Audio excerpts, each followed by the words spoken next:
My name is Jenna Brooks, and at 32 I thought I had seen it all until my sister's birthday party turned my world upside down. I walked into the party expecting nothing more than cake and casual chatter. Instead, I was blindsided with public humiliation. Right in front of 30 guests, my father stood up, microphone in hand, and demanded that I hand over the keys to my $3 million penthouse, the home I had worked tirelessly to earn as a birthday gift for my unemployed sister.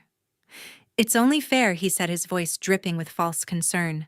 The room went dead silent, every pair of eyes fixed on me. My heart pounded as I refused. That's when he snapped. His hand struck across my face, the slap so hard that one of my earrings flew across the floor. Gasps echoed through the room. Someone had already raised their phone to record the scene. I didn't cry. I didn't scream. I calmly picked up my earring, gave my sister a cold smile, and walked out. In the hallway, I pulled out my phone and pressed a button. 30 minutes later, a woman stormed into the party. "You have 5 minutes. Or," she said, her voice like steel. The air grew heavy and everyone exchanged panicked glances, unsure of what would happen next. What came after? You wouldn't believe it.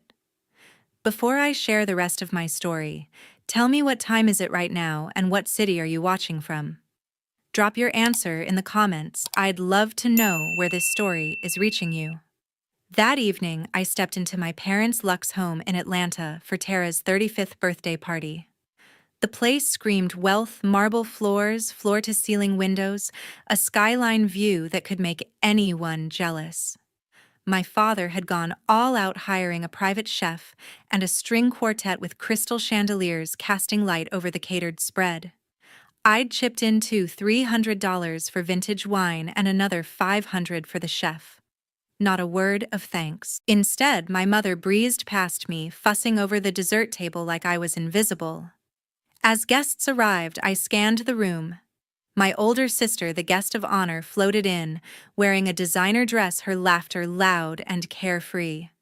My parents beamed, calling her the star of the night despite her being 35 and jobless for years. "She's just finding her path," my mother said to Aunt Nancy, who nodded like it was gospel. Meanwhile, I stood there, the 32-year-old CTO of a tech startup, my penthouse worth $2 million, and felt like a stranger. Dad pulled Tara into a hug, praising her charm, her grace, qualities I apparently lacked because I chose a career over a husband. The comparison started early. "If only you were more like your sister," Mom whispered when I offered to help with the guest list. Less ambition, more warmth. It stung, but I swallowed it. Aunt Nancy chimed in, her voice sharp. "All that tech stuff, does it make you happy, Jenna? Or just rich?" Uncle George laughed, sipping my wine, and said, "She's too busy for a family." Even cousin Tyler, barely 30, smirked. "What's the point of a fancy job if you're alone?" The room buzzed with their judgment, each comment a jab at my choices. I tried to blend in, making small talk with neighbors and family friends. I smiled at their stories, nodded at their compliments for Tara's free spirit. But the air felt heavy, like I was on trial for daring to succeed. My parents didn't acknowledge my role in the party's budget, didn't mention my promotion last month, didn't care that I'd built a life from scratch. Tara, meanwhile, soaked up the praise, her fiancé Ethan by her side, both of them basking in the spotlight. I caught her eye once, hoping for a flicker of gratitude. She looked away.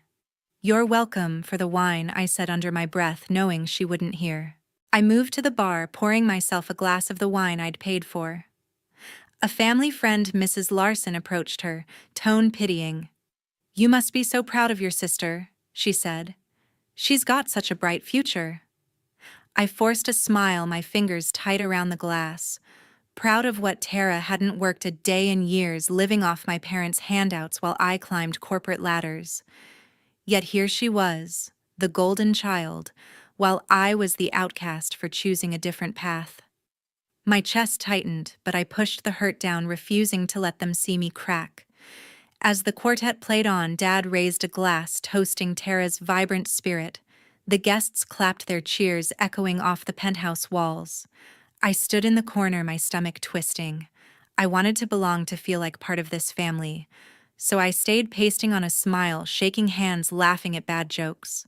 But deep down, I knew this wasn't my place. The way they looked at me like I was too much yet not enough made that clear. I took a deep breath, straightened my shoulders, and decided to stick it out. For now. As the birthday cake was cut, my father stood up with a microphone.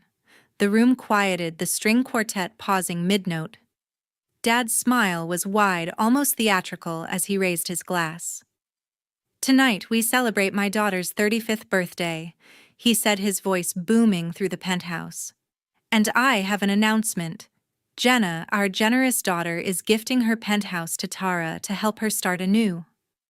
The words hit like a punch. 30 guests turned to me, their eyes expectant, some already clapping. My stomach churned. My penthouse, $2 million earned through years of late nights and coding marathons, was being offered up like a party favor. Tara, my older sister, gasped, pressing a hand to her chest. "Oh, Dad, really?" she said, her voice dripping with surprise. But I caught the flicker in her eyes, the way her lips twitched upward before the gasp. She knew. This wasn't spontaneous. It was planned.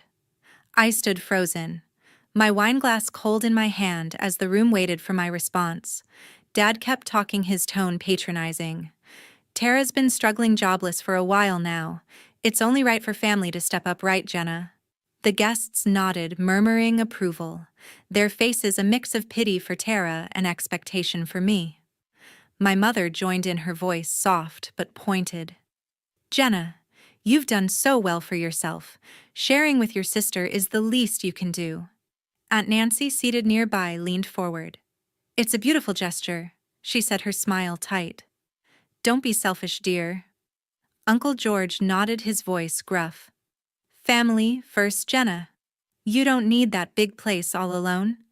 The pressure was suffocating, their words piling on like weights. I glanced at Tara's fiancé, Ethan, who avoided my eyes, sipping his drink. The room felt smaller, the air thick with judgment. I set my glass down, my hands steady, despite the rage building inside. "No," I said, my voice clear, cutting through the murmurs. The guests froze, their applause faltering. Dad's smile vanished. "What did you say?" he asked, his tone sharp. I straightened, meeting his gaze. "I'm not giving up my penthouse. I worked for it. Every dollar, every late night, every pitch meeting, that's mine. Tara's struggles aren't my burden." The words hung in the air, raw and unapologetic. Tara's face crumpled, but I saw the calculation behind her teary eyes. She wasn't hurt. She was angry I'd called her bluff. Mom stepped forward, her voice rising. "Jenna, how can you say that? Your sister needs help." Aunt Nancy gasped, clutching her necklace. "That's so cold," she said, loud enough for everyone to hear. Uncle George shook his head, muttering, "Ungrateful." The guests began to whisper, their voices a low hum of shock and disapproval. A woman I barely knew, Mrs. Carter, leaned toward her husband, saying, "She's always been too independent." Another guest, a family friend, added, "Poor Tara, stuck with a sister like that." The judgment was palpable, each word a needle pricking my resolve. I kept my chin up, refusing to crumble. "I've supported this family," I said, my voice steady but louder now. "I paid for half this party, wine, chef, everything. But my home? That's not up for grabs." The room grew quieter, the whispers sharpening. Dad's face reddened, his grip on the microphone tightening. Tara sniffled, dabbing her eyes, but I wasn't fooled.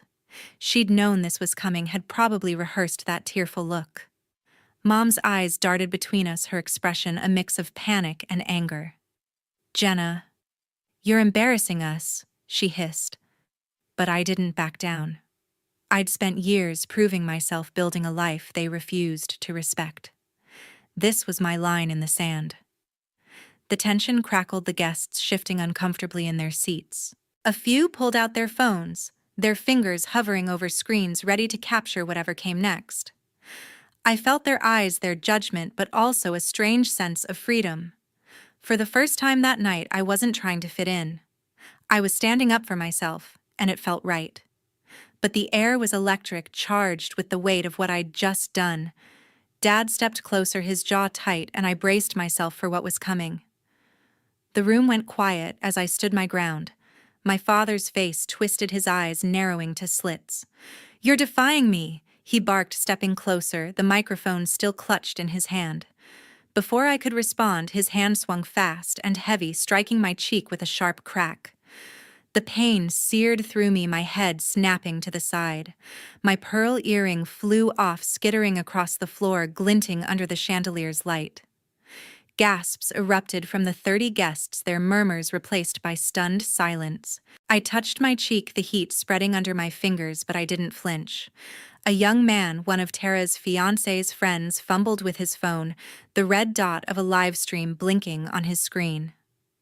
"This is unreal," he muttered, angling the camera toward me. The other guests stared, some frozen, others whispering furiously. Tara's eyes widened, her hand covering her mouth, but I saw no tears, just a flicker of satisfaction. Mom stepped forward, her voice trembling. "Jenna, apologize to your father," she demanded, as if I'd been the one to strike. I ignored her. My gaze locked on the earring now resting near a table leg. I bent down, my knees steady, and picked up the pearl, its smooth surface cool against my palm. Standing, I faced Tara, who stood beside Dad, her expression a mix of feigned shock and smugness. "Happy birthday, Tara." I said, my voice low but clear, each word deliberate. I slipped the earring into my pocket and turned toward the door. The guests parted their whispers, trailing me like a shadow. "She's walking out," one said. After that, another hissed. I didn't look back. The weight of their judgment couldn't touch me anymore. In the hallway, the penthouse's heavy door clicked shut behind me, muffling the chaos inside. My cheek still throbbed, but my heart was steady. I pulled out my phone and dialed my best friend, Kayla Morgan. She answered on the first ring. "Jenna, you okay?" she asked, her voice sharp with worry. I leaned against the wall, the marble cold through my dress. "Dad just slapped me," I said, my tone flat, but my hands shaking. "He demanded I give Tara my penthouse. I said no, and he..." My voice caught the sting of betrayal sharper than the slap. Kayla's breath hitched. "He did what she snapped." In front of everyone, I nodded, though she couldn't see me, and recounted the scene, the public demand, Tara's fake tears, Mom's accusations, the guests' stares. Kayla listened, her silence heavy with anger. "You don't deserve this," she said finally. "You've carried that family for years, and this is how they repay you." I closed my eyes, her words anchoring me. She paused, then added, "You need to call Margaret. Your grandmother will shut this down." I opened my eyes, a spark of resolve igniting. Kayla was right. Grandma Margaret, my grandmother, had always seen through my family's games. At 80, she held the family's financial strings, her sharp mind unyielding. "Do it," Jenna Kayla urged. "She'll back you." I scrolled through my contacts, my thumb hovering over Margaret's name. The hallway was silent, the distant hum of the party barely audible. I pressed the call button, my heart pounding but certain. My fingers trembled, but I felt a strength I hadn't known before. The line rang once, twice, then clicked. Jenna Grandma's voice was steady, expectant. I took a breath, ready to tell her everything. 30 minutes later, the apartment door swung open. Grandma Margaret strode in, her silver cane tapping the floor with commanding rhythm. At 80, she still carried herself like a queen, her sharp eyes cutting across the room. The guests froze, whispers dying instantly. I stood at the back, my cheek still burning, watching as her presence swallowed the noise into silence. "Daniel," she said, her voice low but edged with steel, "explain why you dared to lay a hand on my granddaughter." My father's face drained of color, the microphone nearly slipping from his grip. The room held its breath. Margaret didn't wait for an answer. She raised her cane, pointing toward the floor. "You have 5 minutes to find the earring. If not, I'll handle this myself." A jolt rippled through the guests. They exchanged uneasy glances. Tara dropped to her knees, scrambling across the floor, her designer dress dragging. My mother clutched my father's arm, eyes wide with panic. "Mother, please," she stammered. But Margaret lifted her hand, silencing her. Aunt Nancy and Uncle George stood rigid, their earlier smugness gone. I watched, my heart steady yet heavy, as Margaret turned to address the crowd. "Jenna is the only one I trust," she declared, her voice carrying through the room. "She built her life with her own hands, no excuses, no handouts. Unlike some of you." Her eyes speared my father, then my mother, then Tara, who froze mid-search, her face twisting.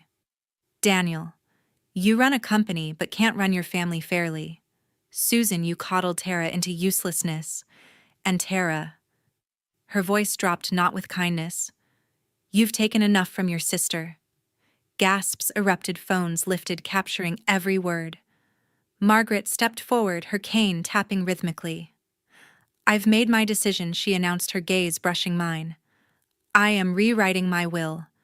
Everything, my estate, my investments, my properties, will go to Jenna." Chaos broke loose. My mother let out a strangled cry, hands flying to her mouth. "You can't!" she screamed, her voice cracking. Tara collapsed into a chair, sobbing uncontrollably, her tears no longer calculated but desperate. My father stood rigid, jaw clenched tight, while Aunt Nancy whispered, "This is outrageous," to Uncle George, who nodded, pale as stone. The guests buzzed, shock rippling across the room. Mrs. Larson clutched her purse, muttering, "She's leaving it all to Jenna." Another guest, a colleague of Tara's, shook her head. "Tara's finished now." The string quartet stood, frozen instruments silent. I stayed quiet, my hands clasped, absorbing the weight of Margaret's words. She wasn't only defending me, she was tearing down years of lies. Our eyes met, and she gave me a small nod, fierce yet proud. Tara's sobs grew louder. "Grandma, please," she begged, voice breaking. "I didn't mean for this." Margaret's expression didn't falter. "You meant every bit of it," she replied coldly. "You knew your father's plan, and you let it happen." My father stepped forward, his voice trembling. "Mother, you're overreacting. Jenna's fine. She's strong." Margaret's eyes narrowed. "Strong because she had to be," she snapped. "No thanks to you." My mother tried again, her tone pleading. "We're a family, Mother. Don't tear us apart."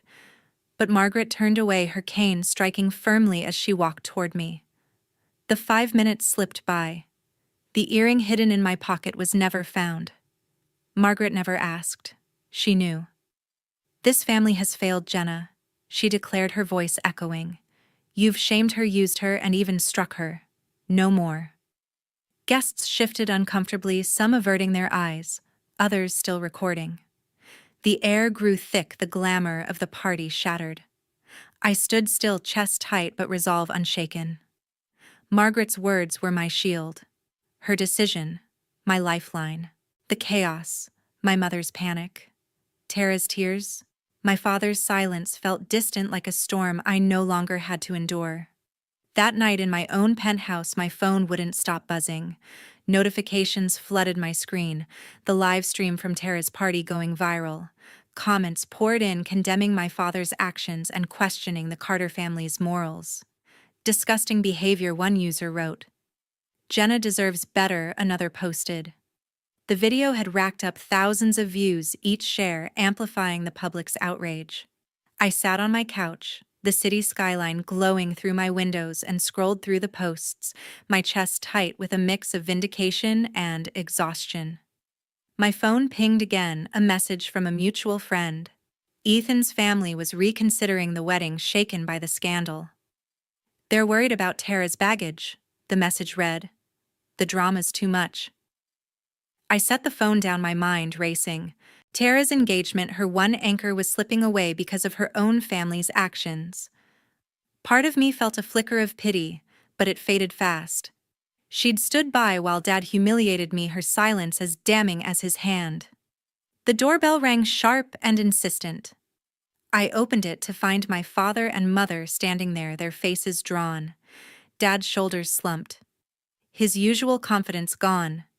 "Jenna, we need to talk," he said, his voice low. Mom nodded, her eyes red. "We're sorry," She added, her tone pleading. The pressure to support Tara, it got out of hand. I crossed my arms, my jaw tight. Their words felt hollow, rehearsed. You think an apology fixes this? I asked, my voice steady but cold. You demanded my home, then struck me in front of everyone.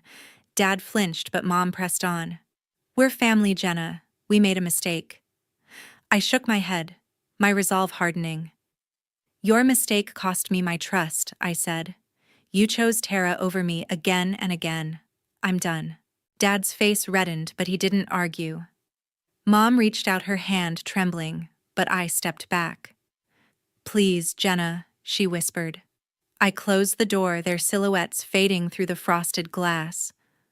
My heart pounded, but I felt lighter, like a weight had lifted. I wasn't their pawn anymore. Kayla arrived an hour later, her expression fierce as she hugged me. You did the right thing, she said, settling onto the couch. They don't get to walk back what they did. I nodded, pouring us both coffee. The internet's tearing them apart, I said, showing her the posts. Kayla scanned them, her lips curving slightly. Good. Let them face the consequences. She set the phone down, her gaze steady. You're stronger than they'll ever be, Jenna. Cut them off for good. Her words sank in, solidifying my decision. I'd spent years trying to earn their respect, but no more. My phone chimed again, this time an email from Grandma Margaret. I opened it, my breath catching. Jenna, it began. My decision stands. The will is being redrafted, naming you as my sole heir. You've proven your worth not just to me, but to yourself. Stay strong. I read it twice, the words grounding me. Margaret's trust was a lifeline, a validation of everything I'd fought for. Kayla squeezed my hand, her smile warm. She's got your back, she said. I nodded, my eyes stinging but my heart firm. The family I'd clung to was gone, but I was ready to move forward alone. I felt a quiet peace knowing I'd chosen myself at last. 3 months later, I stood in my penthouse watching Atlanta's skyline. The city lights sparkled, a quiet reminder of everything I'd built. Last week, I'd been promoted to Chief Technology Officer at my company, my name etched on a glass award for innovation in AI. The ceremony had been packed, colleagues cheering as I accepted the honor, my heart swelling with pride. I'd worked for this night's coding until dawn pitches that won $1 million contracts. This was my victory, earned through sweat and determination, not handed to me. News of my family's downfall trickled in through mutual contacts. Tara's engagement had collapsed. Ethan and his family walked away, unwilling to tie themselves to her tarnished reputation. The viral livestream had painted the Carters as toxic, and the city's elite shunned them. My father's business dealings faltered, clients pulling back after his public disgrace. My mother's social circle dwindled, her charity events now sparsely attended. I felt no joy in their ruin, only a quiet acceptance. Their choices had led them here, not mine. I'd severed all ties with them. No calls, no texts, no reconciliation. The night I'd shut the door on my parents' apology was the last I'd spoken to them. Their betrayal, demanding my home siding with Tara, the sting of my father's hand, had drawn a line I wouldn't cross again. My phone, once flooded with their messages, now stayed silent. I'd blocked their numbers, my resolve unshaken. The family I'd known was gone, replaced by a clarity I hadn't expected. Kayla had become my rock. We met weekly, her laughter filling my home as we planned trips or debated tech trends. My colleagues, too, had stepped up, inviting me to dinners and brainstorming sessions, their respect genuine. One evening, my teammate Sarah had raised a glass, saying, "To Jenna, who proves hard work pays off." I'd smiled, the warmth of their support wrapping around me like a shield. These were my people now, the ones who saw my worth without strings attached. Grandma Margaret remained my fiercest ally. She'd finalized the transfer of her estate properties, investments, everything to me. Over lunch at her favorite cafe, she'd handed me the legal papers, her eyes gleaming. "You're the only one I trust," she said, her voice firm. "You've got my spirit, Jenna." I'd hugged her, my throat tight, knowing her faith in me was worth more than any fortune. She called often, sharing stories of her youth, her wisdom grounding me as I navigated my new role. Looking out at the skyline, I thought about the lessons carved into me. Personal boundaries were sacred, a line no one, not even family, could cross without consequence. I'd learned to guard my space, my achievements, my heart. True family wasn't defined by blood, but by respect, by those who lifted you up instead of tearing you down. Kayla's loyalty, my colleagues' camaraderie, Margaret's trust, these were the bonds that mattered. I'd spent years seeking approval from people who never valued me. Now I valued myself. I turned from the window, my award glinting on the shelf. The penthouse, once a battleground, was now my sanctuary. I'd made it mine, not just with my name on the deed, but with the life I'd built. The past 3 months had shown me who I could be: strong, independent, unapologetic. I picked up my phone, texting Kayla about our next meetup. As I hit send, a calm settled over me. The Carter's drama was behind me. My future, bright and unshackled, stretched ahead.